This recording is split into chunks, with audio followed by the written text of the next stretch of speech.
And then, all right, we're back.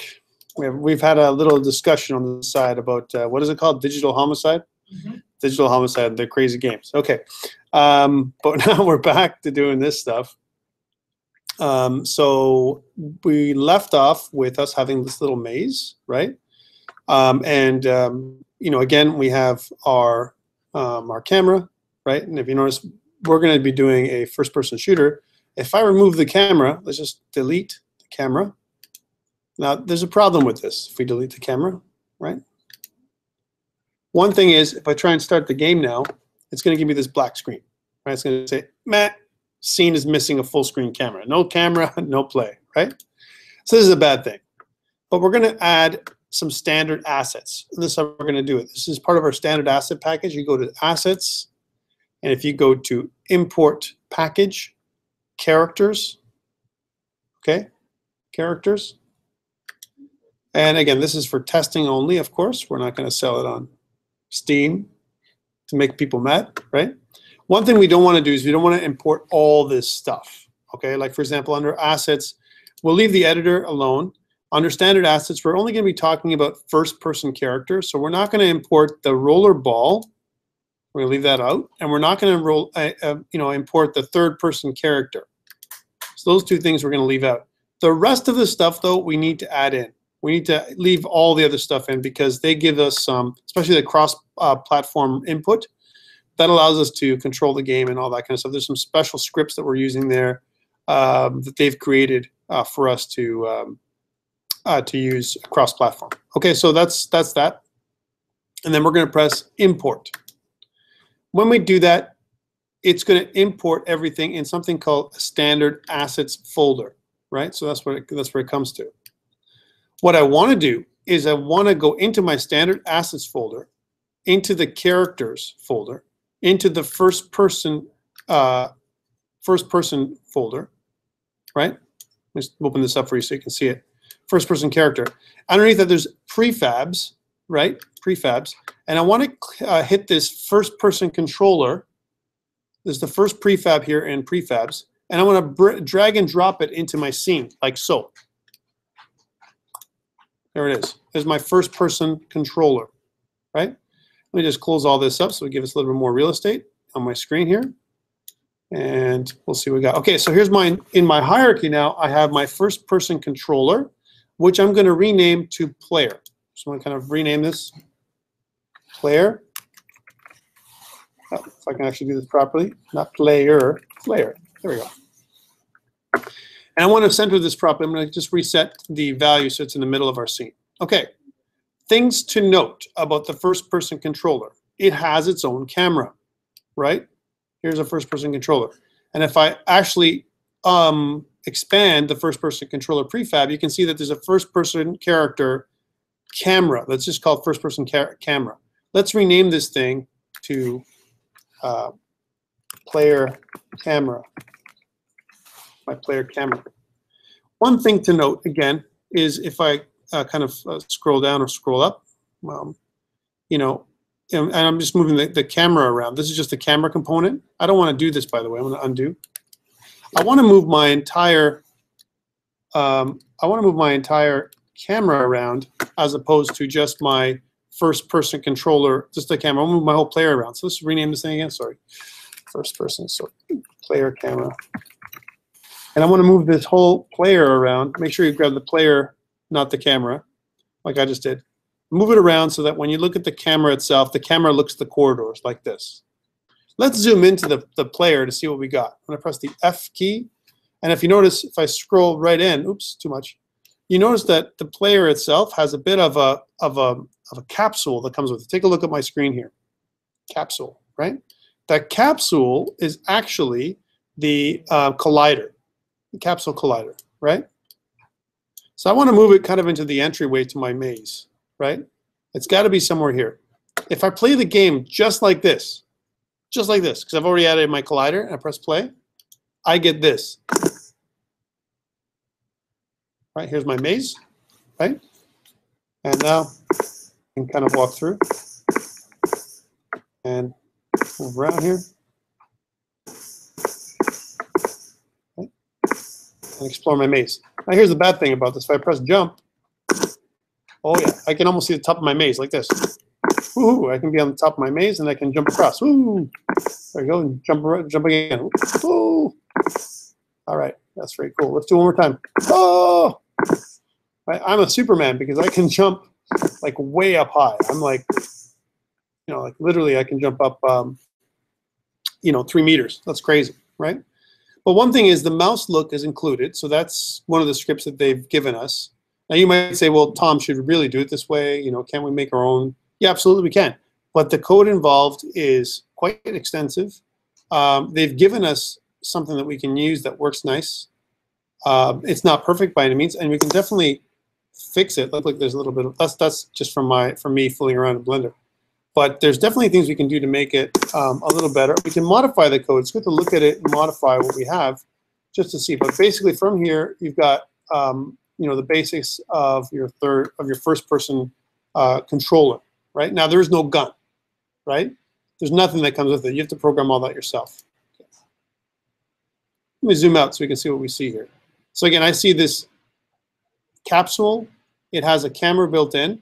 And what I want to do, if I want to add some kind of gun, is I've got to add it into the player camera. If I add it into the player itself, it won't show. And one of the things to note is this.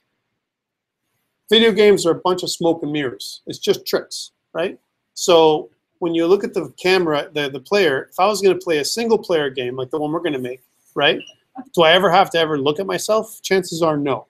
You may want to, though. Like if I pass by a mirror or some kind of reflective surface, I may want to see something real. Right now, I'm completely invisible, right? I don't have a body. I just have a camera that's mounted on top of a capsule collider. That's all it is, right? There's no mesh renderer here, if you notice, at all, right? I could add one. I could certainly, you know, drag and drop a mesh render in here. And in future iterations of this, we might have a third-person object, right? Like, for example, some kind of body with a rig and you know, bones and all that kind of stuff that we can kind of add in here, you know, that can walk around the maze. We can do that, right? And then if it's seen by another character, it'll have its own shape and everything else. But for now, it is what it is. Let's explore this first-person controller a little bit. One thing is it has a transform like everything else. The character controller has a height. Right now, the height property is 1.8 meters, which is probably the height of an average person, 1.8 meters. There's some people that are shorter or whatever. You can certainly adjust this.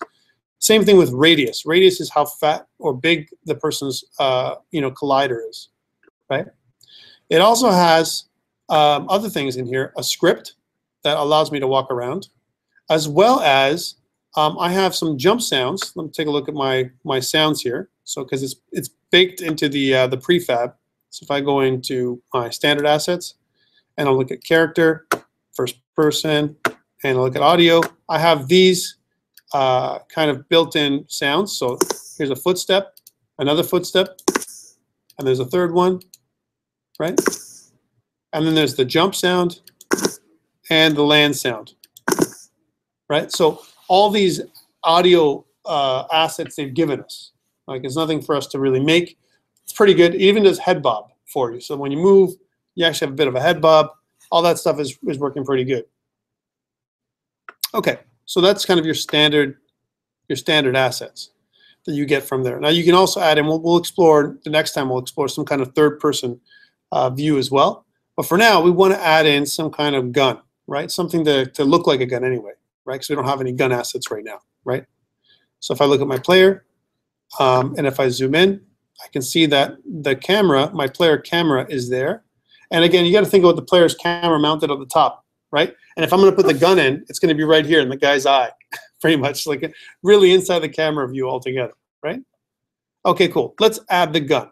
So how do I do this? Well, I want to right-click on my player camera, and I'm going to add a 3D object. And let's add in am I thinking a cylinder? Let's add a cylinder.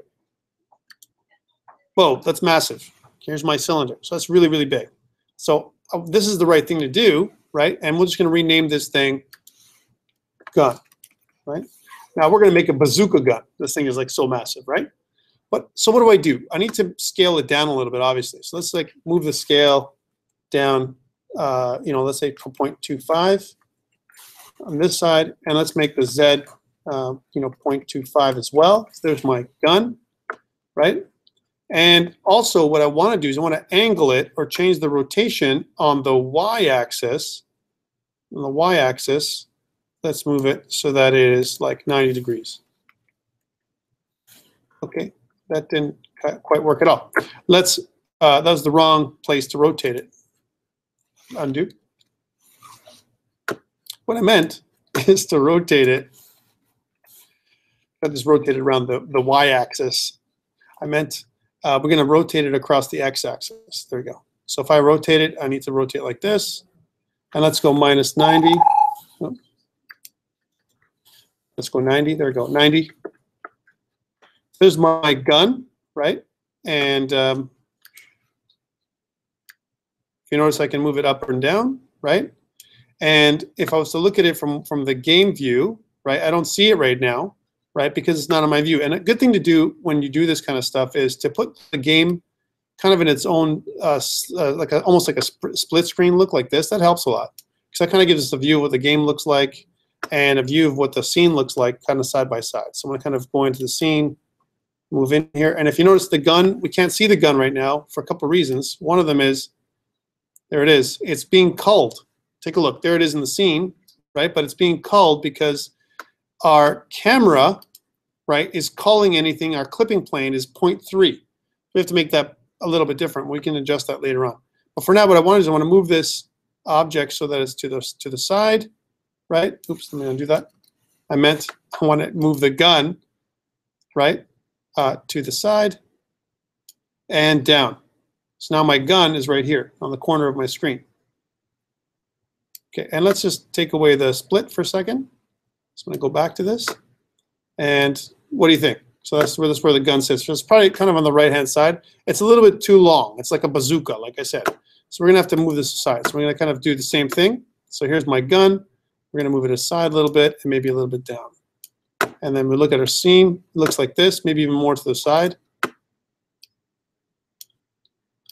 And that's where our gun is right now. Take a look. Maybe more. There we go. That's pretty good. So that's where our gun sits, kind of at the bottom of our screen, right? Now what I want to do is I want to give it a material, because my default material sucks. So I'm going to go to Materials. I'm going to right-click here and create a material type. Not a physics material, just a regular material. Here it is. And the material, I'm going to call it like gray. It's going to be the gray material for the gun, right? I'm going to make it a standard material with, instead of a specular setup, because it has metallic, kind of a metallic taste to it, and I can make it more of a metallic looking object. So I'm going to kind of make it duller, right? Like maybe like almost like this gunmetal gray kind of thing. And then increase the metallic, up a little bit to make it a little bit shinier, but a lot more smooth. Less smooth. There we go. So I've changed some options here. We've got this nice material, and what I want to do with this gray material is on the gun, I want to drag this gray material onto it. There we go. Now our gun looks kind of more gunmetal gray. All right. All right, let's run this thing and see what we've got so far. Look at this. Right? There's a problem. What's the problem? Well, what the hell? It's pretty long gun, first of all. Like a long gun. It's like a rifle, right? Or a bazooka or something. And it's passing through the walls, kind of nice, right? Like if I go bam, bam, bam, bam, it's like I'm literally like passing through the road. Now the good thing is, as I'm walking, right, it kind of goes with me. So it's like part of my view, right? But when it comes to the wall, it's like literally getting lost in the wall. That's not good. So I got to fix that.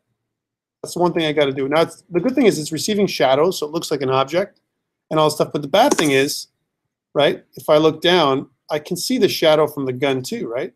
And I may not want to do that. I may not want to see the gun. If I kind of, look down and stuff, I can actually look right into the, it'll hit the ground pretty much, right? Which is kind of not what I want.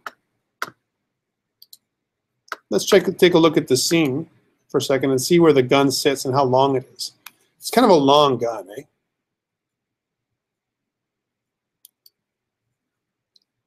That's how big it is. And it's pretty low to the ground, right? If I look at my player again, here's my player, right?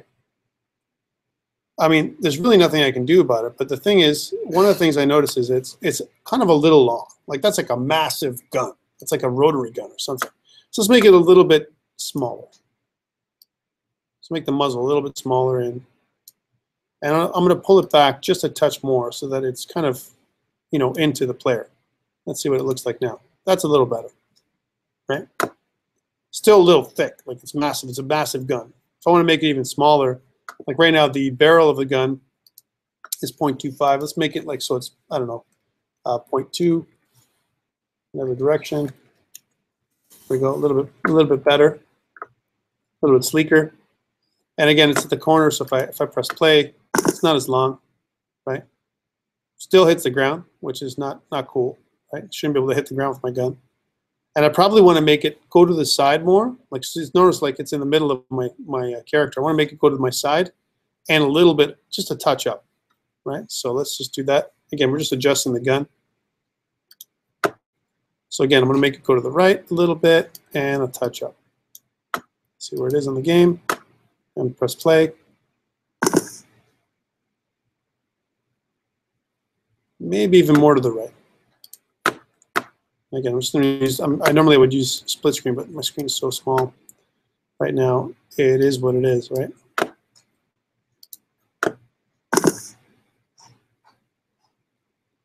I still think it's too long. Like I think it's, you know, the gun is way too long for the player. If I walk forward, like literally I walk into the wall, right? Which is not cool. Like it almost takes up the size of the corridor, right? And again, to note how big it is, right? From that perspective, right? I probably want to make it even a little bit shorter than what it is. One thing I don't want is a collider. I don't want a collider on my gun whatsoever, right? Because there shouldn't be a collider on my gun, right? So if I click gun, then I should probably get rid of my capsule collider because it comes with the actual the object that we're making. We made a cylinder, and we want the mesh renderer to be on, but we don't want the capsule collider to be there. Let's make it a little even smaller than this. So we'll keep on holding it up. So make it smaller, shorter. And you know what? We'll change so maybe make this 0.5 altogether, and then make this even thinner. So maybe more 0.15, 0.15. There we go. And let's see what that looks like on the game view in full screen mode. And now you see the edge of the gun, so it needs to come back just a touch.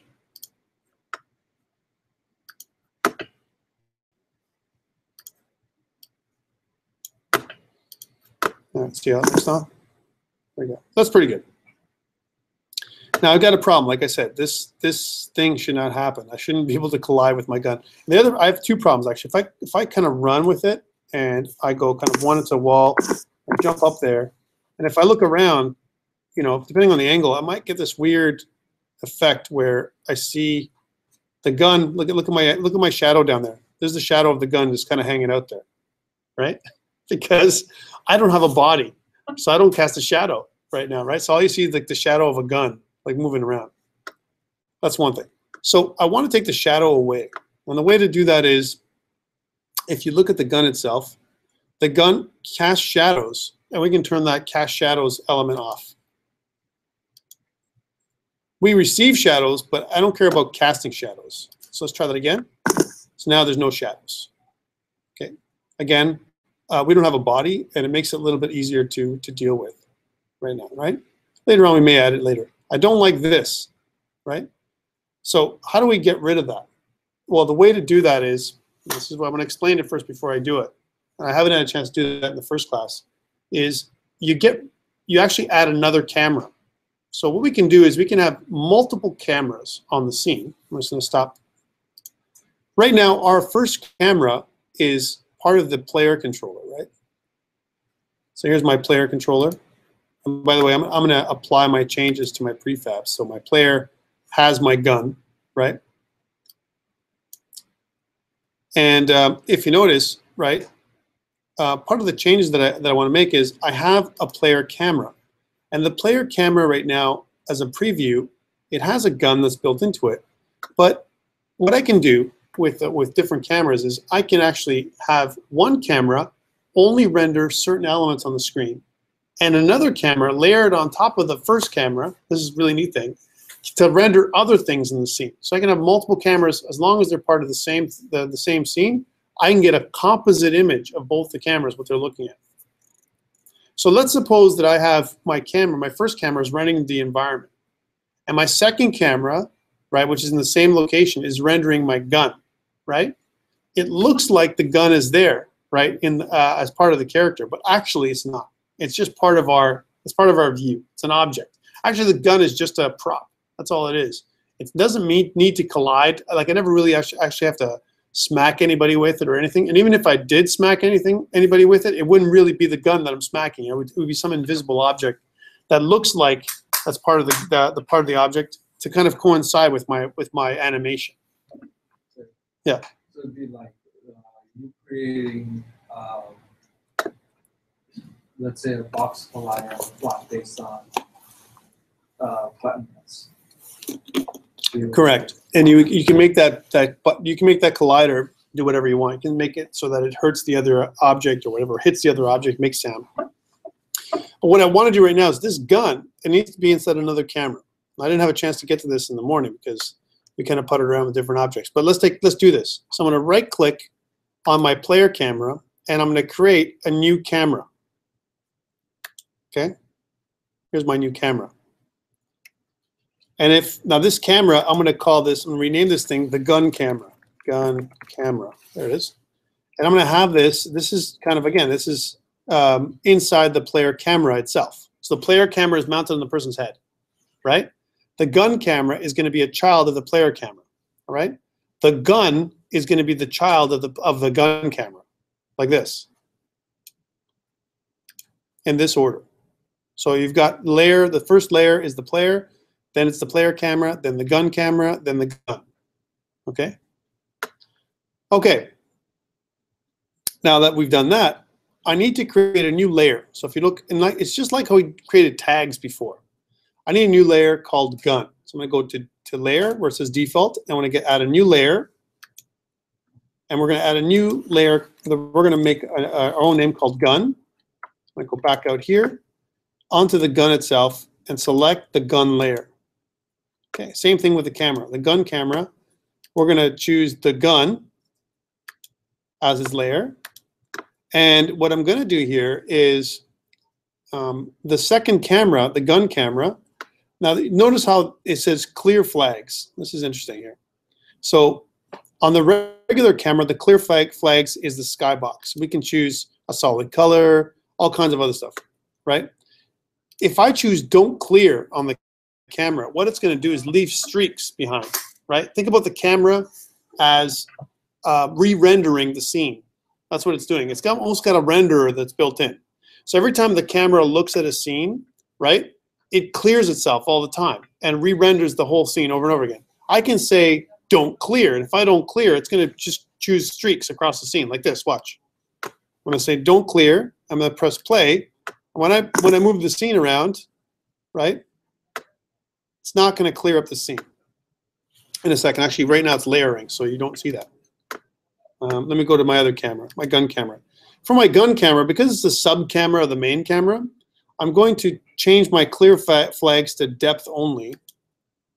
And this is where it gets really funky. If you look at my player camera, the depth, there's a depth property. We're going to leave it 0. And the gun camera, we're going to change the depth property to 1.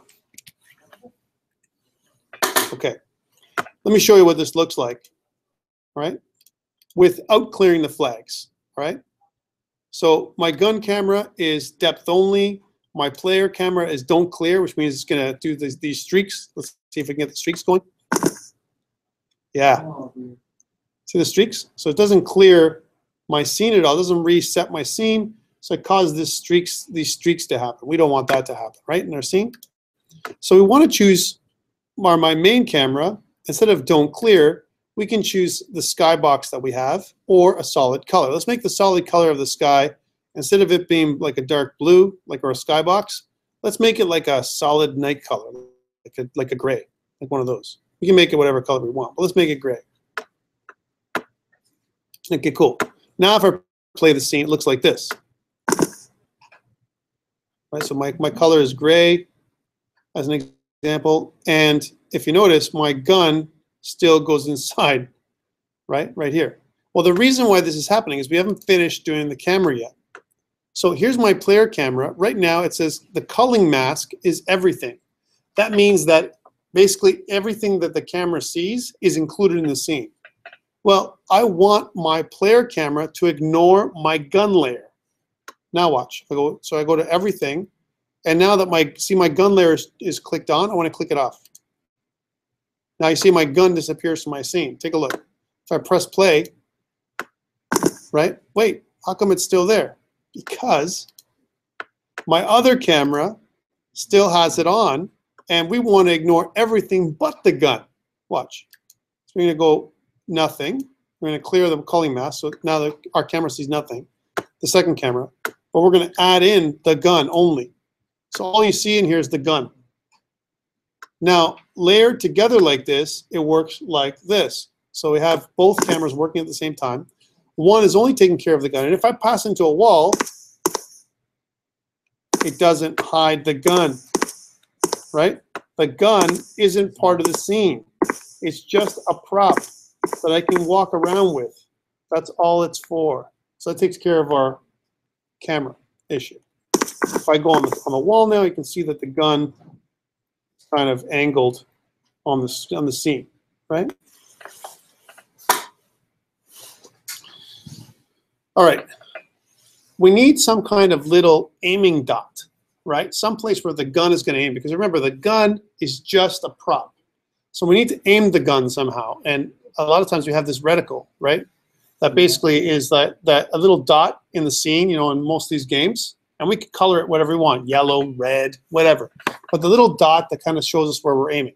Now, how we're going to accomplish that is we're going to go back out.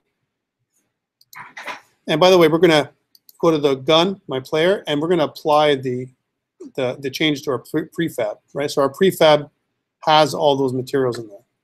In fact, I'm going to grab this whole player itself, because I haven't done this yet, and drag it into my own personal prefabs. There we go. So I've got the ground, the maze, and the player prefab, right? And if you notice, I've got everything, but I need that reticle, right? So let's try and put that back in. And the way we do that is we need to create another layer, right, for our UI. We're going to create a canvas, right? So we're going to right-click outside of the gun and the object, and we're going to go to UI and kind of click in Canvas. Here's our canvas layer. All right. Now, if you look at it in 2D for a second, right? Our canvas is massive. It's like this big. Look at it. It's like crazy big. That's our canvas, right? That's what it does. But this is just a representation of what our screen is going to look like, right? Let's just zoom back in there for a second. All right. So let's go back out of 2D. So this is our canvas is there. We want to add into our canvas an image, right? An image, right? So we're going to right-click, and we're going to go UI, image. Okay, now what we actually see in the game is this big square. This big square is pretty darn ugly, right? And what we want to do here is we want to reduce the size of the width and the height to, like, I don't know, 3 or 5. Let's go to 5. So this is what we see now, this little dot. Okay, now this dot is going to hang out all the time. It's just like an aiming place. It's silly, but it's going to follow our player around. It's almost like a HUD. It's part of our heads-up display. It's a little dot, right? Okay, let's change the color because it's pretty boring, right, of our image. We'll make the color yellow. So we're going to go yellow, and we're going to kind of go into yellow, a yellow color, right? And there it is. Now if I play the game, I've got my yellow dot, right, which kind of is a place that I'm aiming, right? So now when I'm running, no matter where I go, my yellow dot is there. That's where I'm going to actually fire my gun, right? See? So I go in there, and there's my yellow dot. Look at the place where I'm firing my gun.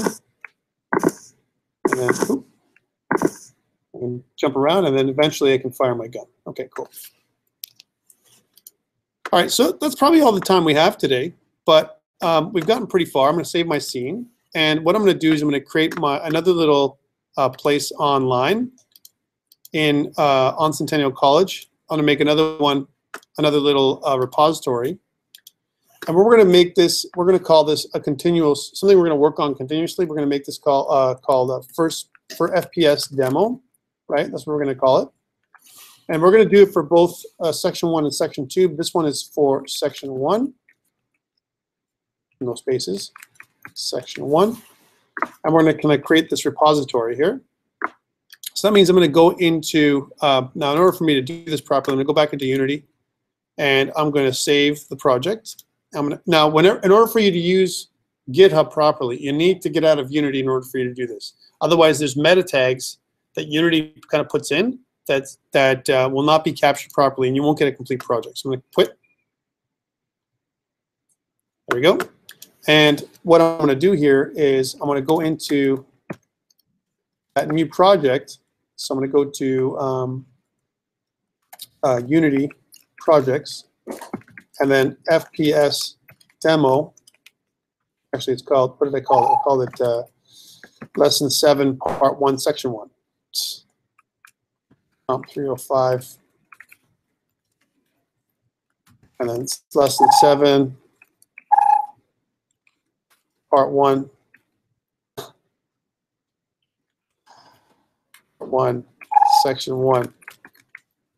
There we go. And no such file directory I get because of all my stupid spaces. Let me just rename this thing. That's just my own dumb thing I did. So I'm going to go back to my desktop, which is totally cool. I can totally do this.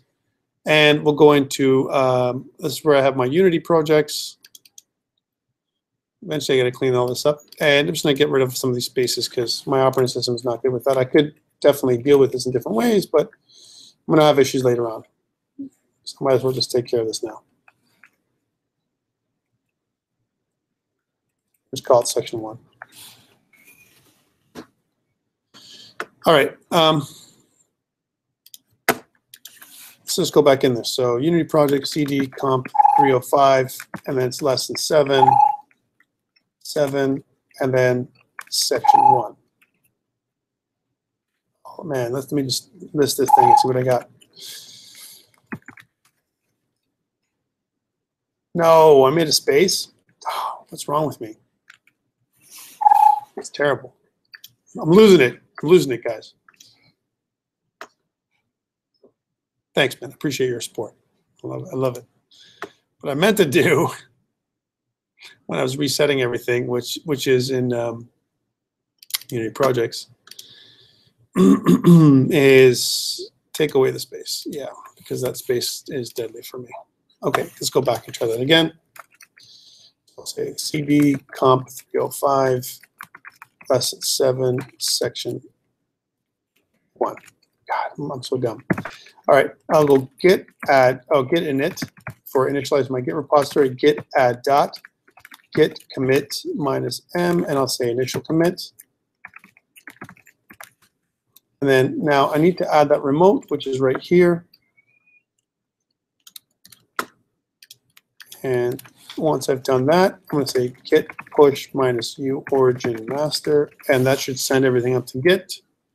You guys should have it all now. So if I go back to here and refresh, we're at a pretty good stopping point here. Of course, I put it in the wrong folder. It's Leopolis instead of Centennial. It's nonstop today. It's me getting tired at 8:24 at night. That's what it is, right? But anyways, this is a great start for us. And what I want to get to eventually is the ability for us to import other objects other than just our the stuff that we have in the asset store. And again, there's a pile of different things. If I was, for example, to look at things like, you know, gun mesh for Blender, right? If I was to look at a gun mesh, there are tons of them, like weapons and models for Blender, the Blender repository for this. And as you can see, I can bring in, here is a, it looks like a P84 or some kind of, different guns, an MP40, submachine gun somebody made. And there's different other ones out there that you can probably, grab. Here's a hatchet, right, for some kind of weapons. You can grab them and bring them in, right? I'm going to give you some of these assets so we can play around. So instead of us making like that little tube that we use for a gun, we can use a real gun for our mesh, right? So it looks like a, kind of a real first-person shooter. All right, so that's it for me today. So tomorrow, again, 4:30 to 6:30, we have our exam. Please come ready. Again, you can use all your assets, everything you have online. The only thing you can't use is you can't watch video during the exam. It is kind of a game jam. So again, whoever finishes first gets the prize, 5%, right, as the payment, right? What we do also have is the one thing you can't do is you can't collaborate with anybody in the exam. So you can't look at your buddy and go, hey, buddy, I don't know how to do this. Can you help me out? It is an exam, right? So it is kind of something that's individual. So please be ready and be on time so we can get this done. We only have an hour and a half, and it's going to probably take most of that time for you to do it. There will be no multiple choice true false. It's purely practical. Okay?